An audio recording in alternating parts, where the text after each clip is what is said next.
Y'all want to talk about the alchemical process that will be going on this new moon? Good, because so do I. Solutio in alchemy is the alchemical transformation by water, and water symbolically represents the unconscious. The unconscious is very simple. It's everything that we don't know. You don't know what's in your unconscious. He says every experience of the self, and the self is like God, the universe, is a defeat for the ego. That is Solutio. So Solutio takes us to the prima materia of alchemy. This is the starting material. It takes us from having differentiated things that we think we know into not knowing. The prima materia of that is those frustrated emotions. You have something that must be transformed. So waves of feeling, this is how Solutio works, and it asks us to become curious about our feeling. And in that, we come to see things in new ways. We go from knowing to not knowing.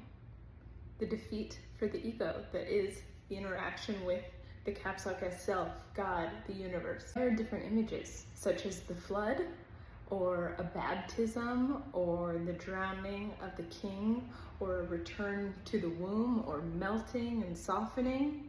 You have to become open and curious, which means your defense mechanisms are coming down, which is very scary. It will take a lot of courage. And let's start with the image of the flood.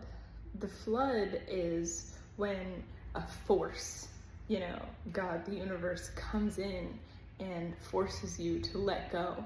And you have to trust that God will keep what needs to stay and will take away those things that are necessary to let go of. You have to trust. You have to have faith.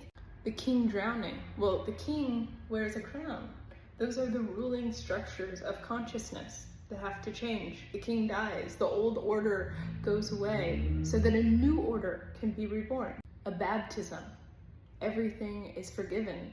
New life cannot be born into guilt. That's self-abuse. And finally, there is the temptation, the return to the womb. This is escape, like turning to drugs or to alcohol or to toxic relationships. And this is a regression. You're asking something to hold you when what you really need is maturity, to go forward, to have courage. And so what we're asked to do is find a container. When we have this melting process, what can contain us? What are the daily actions that can ground us? Tomorrow I'll be posting a video with more specific information about this moon, so please continue to follow.